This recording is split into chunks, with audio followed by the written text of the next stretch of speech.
नमस्कार, आप देख रहे हैं इंडियन न्यूज। मेरा नाम है प्रद्युम्न शर्मा। चलिए शुरुआत कर लेते हैं बुलेटिन की इस वक्त की महत्वपूर्ण जानकारी के साथ। तो आपको बता देते हैं कि मुख्यमंत्री भजनलाल शर्मा ने सीएए लागू करने पर पीएम मोदी और केंद्रीय गृह मंत्री अमित शाह का धन्यवाद जताया है।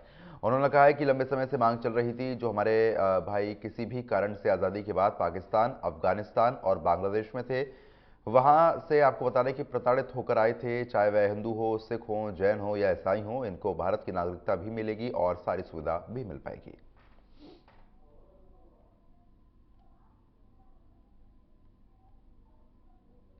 हाँ, देखिए देखिए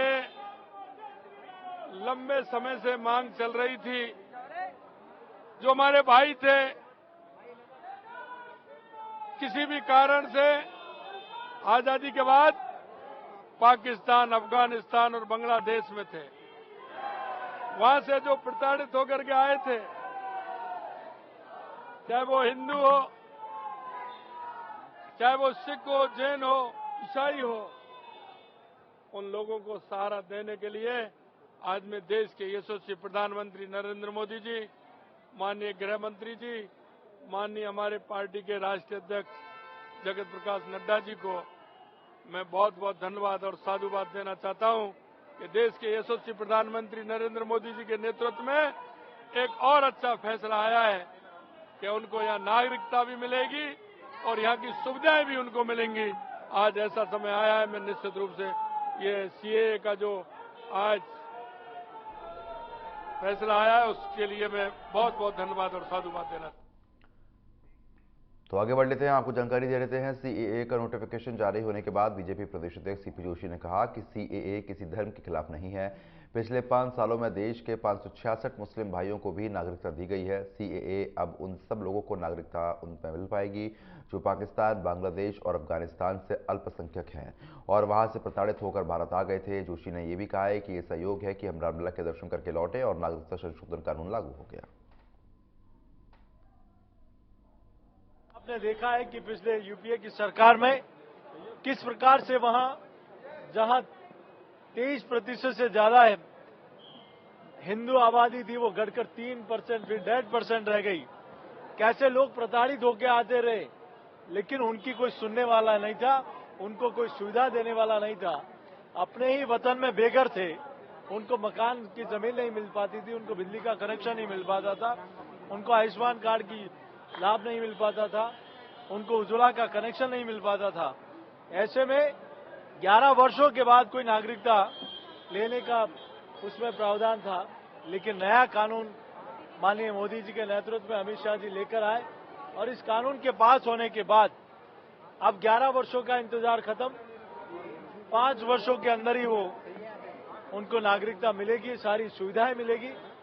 आदरणीय प्रधानमंत्री जी और माननीय गृह मंत्री जी ने कहा कि वो हमारे परिवार के लोग हैं, चाहे जैन हैं, बौद्ध हैं, ईसाई हैं, पारसी हैं, ऐसे लोगों को हिंदुस्तान जो इस देश में पार्टीशन के समय जो बांग्लादेश, अफगानिस्तान और पाकिस्तान में रह गए थे, ऐसे लोग जो वहां से प्रताड़ित हैं, वो अपने वतन आना चाहते हैं, उनको भारत नागरिकता भी देगा और सारी आगे बढ़ लेते हैं। मुख्यमंत्री भजनलाल शर्मा अयोध्या से लौट आए हैं। एयरपोर्ट पर बीजेपी नेताओं और कार्यकर्ताओं ने उनका भव्य स्वागत भी किया है। इस दौरान कैबिनेट के सभी मंत्री और मुख्य सचिव सुधांशु पंत भी फिलहाल यहां पर मौजूद रहे।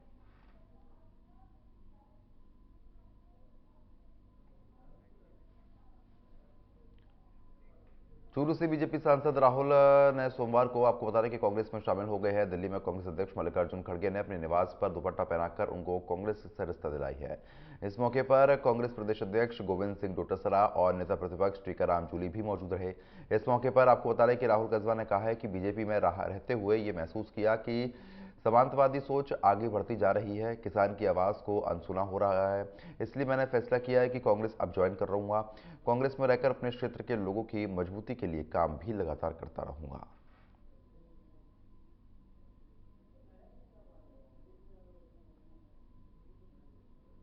लोकसभा चूरू की जन भावनाओं को के अनुरूप आज मैं कांग्रेस पार्टी का बहुत बहुत धन्यवाद देना चाहता हूं।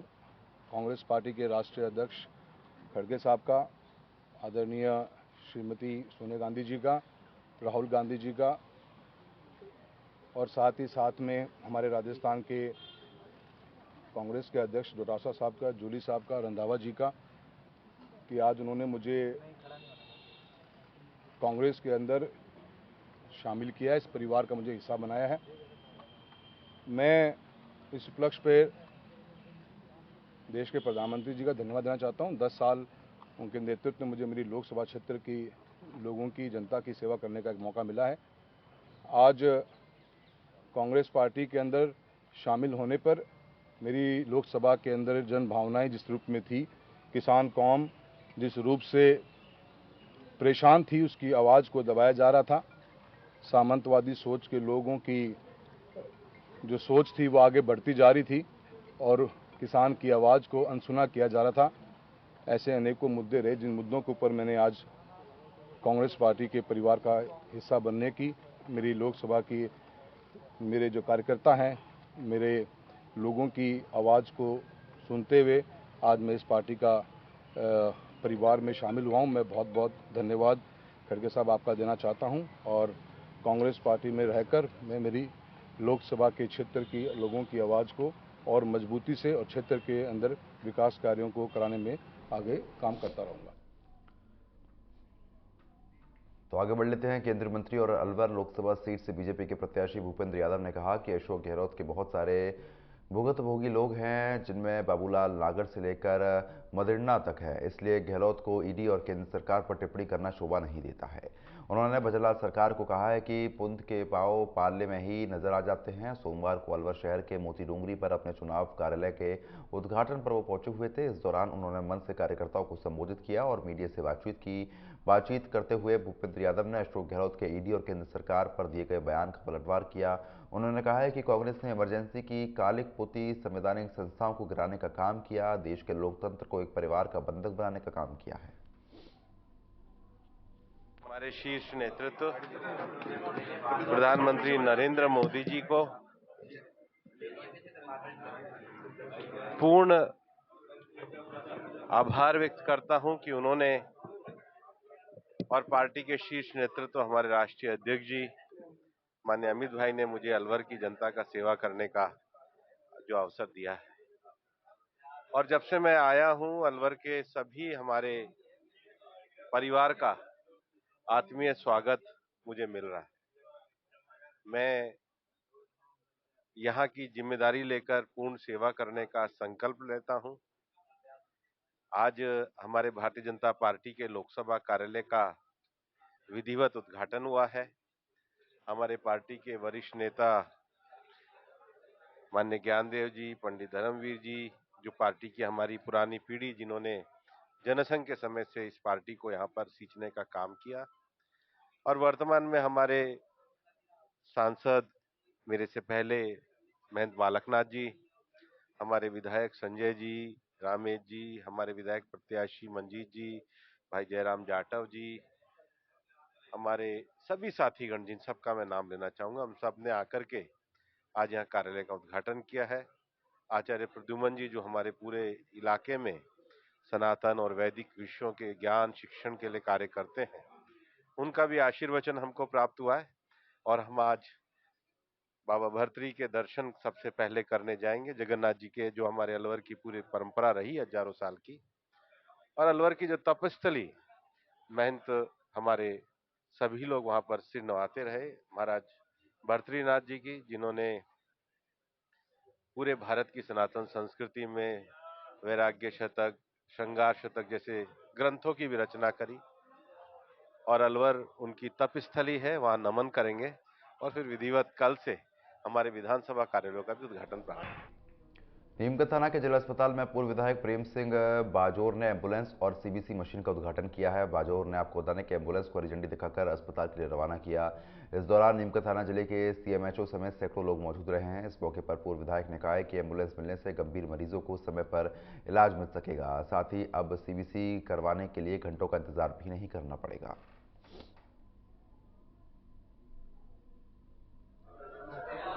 जिन्होंने मशीन दी है इस कंपनी ने, सबसे पहले तो मैं उनको बहुत बहुत बधाई और धन्यवाद देता हूँ। लोगों को खूब सुविधाएं मिलेगी, इसका लाभ मिलेगा, एम्बुलेंस का भी लाभ मिलेगा। तो आज जो कुछ भी हुआ है सब भारतीय जनता पार्टी के कार्यकर्ताओं को उत्साह बढ़ाए इसमें और लोगों की सेवा भी होगी, सेवा भी करेंगे। बीजेपी के पूर्व प्रदेश अध्यक्ष अरुण चतुर्वेदी भरतपुर दौरे पर रहे, जहां उन्होंने जिला कार्यालय में प्रेस कॉन्फ्रेंस की। इस दौरान उन्होंने लोकसभा क्षेत्र में बीजेपी की ओर से बनाए गए प्रत्याशियों को लेकर कहा है कि सभी के चुनाव कार्यालय लगभग खुल चुके हैं। साथ ही कांग्रेस पर भी तंज कसते हुए उन्होंने ये भी कहा है कि बीजेपी का कुनबा लगातार बढ़ रहा है। कांग्रेस से प्रताड़ित होकर लोग बीजेपी में शामिल हो रहे हैं और सब प्रधानमंत्री मोदी की नीतियों से प्रभावित होकर बीजेपी को ज्वाइन कर रहे हैं। 10 प्रत्याशियों की घोषणा होगी। जहां जहां 15 प्रत्याशियों की घोषणा हुई है उनके चुनाव कार्यालय खुल चुके हैं, विधानसभाओं के कार्यालय खुल रहे हैं और लगभग सब जगह जहां मिलने का कार्यक्रम है उनका लगातार दौर चालू चल रहा है। मैं कह सकता हूं कि जहां चुनाव देश में एक बार फिर नरेंद्र मोदी की सरकार, ये नारा ही नहीं, इसको चरितार्थ करने जा रहा है और नरेंद्र मोदी जी ने इसी के आधार पर अगले 5 वर्ष की कार्य योजना का भी काम करना शुरू कर दिया है। इन 10 सालों को देखें तो हम कह सकते हैं कि जिन विषयों को लेकर के नरेंद्र मोदी की सरकार बनी थी, आम आदमी में विश्वास खड़ा हुआ है कि नरेंद्र मोदी जो कहते हैं वो करते हैं।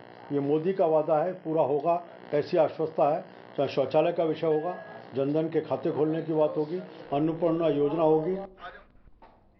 तो चलिए खबरों में आगे बढ़ लेते हैं। आपको बता देते हैं कि बूंदी में निःशुल्क सहायक उपकरण शिविर का आयोजन किया गया, जिसमें से 954 दिव्यांगों को 84 लाख की कीमत के करीब 3,500 से ज्यादा उपकरण निःशुल्क वितरित किए गए। कार्यक्रम में बतौर मुख्य अतिथि पूर्व विधायक अशोक डोगरा पहुंचे। शिविर में सभी दिव्यांगजनों ने भी उपकरणों को पाकर केंद्र सरकार और लोकसभा स्पीकर ओम बिरला का भी आभार जताया। हमारे जो सांसद हैं, जो लोकसभा के अध्यक्ष भी हैं, उनकी नेचर में है इस तरह का काम करना। उन्होंने पहले भी कई कैंप लगाए, कई विकलांगों की मदद की है। आज यहाँ 952 विकलांगों के रजिस्ट्रेशन हुआ था, जिनको 3500 से ज़्यादा उपकरण दिए जा रहे हैं। जो 85% तक विकलांग है उसको मोटरसाइकिल दी जा रही है, दूसरे को ऑर्डनरी, उसके अलावा व्हील चेयर है, छड़ी है, कानों की मशीन है, अंधे के पढ़ने के लिए। राजस्थान पेट्रोलियम एसोसिएशन अजमेर के पदाधिकारी मौन जुलूस निकालकर कलेक्ट्रेट कार्यालय पहुंचे हैं, जहां उन्होंने जिला कलेक्टर डॉक्टर भारती दीक्षित को ज्ञापन दिया है। इस मौके पर एसोसिएशन के अजमेर इकाई के प्रभारी राजेश अंबानी ने कहा है कि आम जनता को परेशानी ना हो, इसलिए जिले के 270 पेट्रोल पंपों को खुला रखा जाएगा। उन्होंने कहा है कि कांग्रेस और बीजेपी सरकार से लगातार 1 साल से पेट्रोल पर वैट कम करने और कमीशन रद्द करने की मांग कर रहे हैं, लेकिन किसी भी सरकार ने कोई सुनवाई फिलहाल नहीं की है।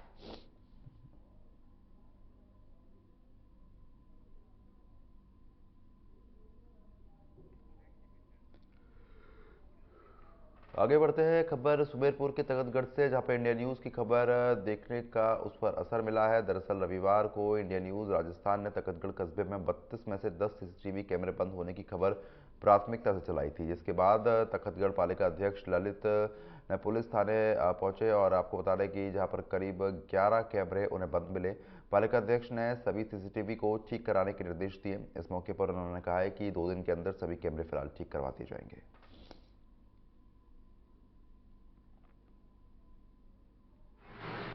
जैसे मेरे संज्ञान में आया कि भाई इसकी कैमरा बंद है, थाने में जाकर देख के आया तो 11 कैमरा बंद है, तो एजेंसी है उसको फ़ोन से बात की और कल आके वो तैयार किया। दूसरा और भी निरीक्षण किया था सफाई व्यवस्था को लेकर भी क्या? कुछ जो टेम्परेरी जो लॉरी वाले जो खड़े रहते हैं, सब्जी वाले, उनको बार बार कहने पर भी जो प्लास्टिक की थैलियाँ हैं, जो कचरा है, वो जो है वेटरनरी हॉस्पिटल के बिल्कुल सामने रख देते हैं। इनको जो है 2 बार सफाई के लिए निर्देश दिए गए हैं और टेम्पो 2 बार घुमाने के लिए जो है।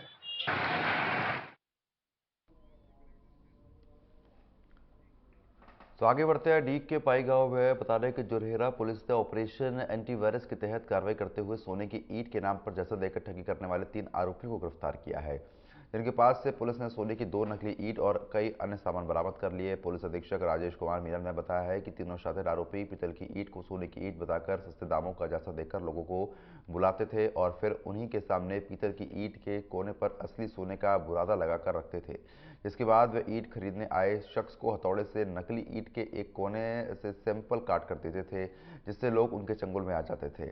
फिलहाल पुलिस तीनों आरोपियों से गहनता से पूछताछ कर रही है। जल्द मामले में कोई बड़ा खुलासा होने की उम्मीद है।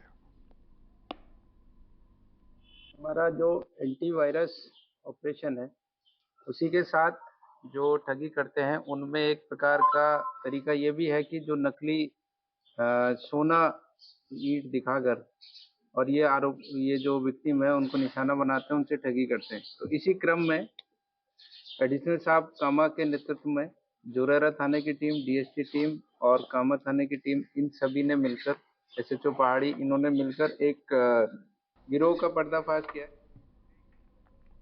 माली समाज के सामूहिक विवाह सम्मेलन में शामिल होने के बाद आपको बता रहे हैं कि पूरे से राजसमंद लौट रही बारातियों से भरी हुई बस की ट्रक के साथ पुर चौक के पास टक्कर हुई। हादसे में करीब 30 लोग गंभीर रूप से घायल हो गए। लगभग 1.5 दर्जन के करीब बारातियों को गंभीर चोटें आई हैं। आपको बता दें कि बाराती सोहन लाल माली ने बताया कि हादसे में 11 गंभीर घायलों को तुरंत अस्पताल में एडमिट करवा दिया गया है। सूचना मिलते ही पुलिस फिलहाल मौके पर पहुंची है, घायलों को अस्पताल लेकर पहुंची है। इस मामले में जांच फिलहाल जारी है। बारात खमनौर से आई और सम्मेलन में आई पुर, और फिर वापस यहाँ से विदाई हो गई, रवाना हो गए। रवाना होते होते 2 किलोमीटर दूर हाईवे पे एक्सीडेंट हो गया है। किसी एक ट्रक सामने से आ रहा है, बस इधर से जा रही और टक्कर मारी। मेरे को मालूम है, अंदर बैठा हुआ है। हम बस में कितने सवार थे लोग? 52 सीटर गाड़ी, कम से कम 40-45 सवारी। कितने घायल हुए? 10-12 घायल हो गए, 2-4 और बाकी है। वो वहीं पे 15 लमसम है, 4-5 सीरियस ज्यादा है, बाघ टूट हो गई। तो फिलहाल अभी के सिर्फ इतना ही। नमस्कार।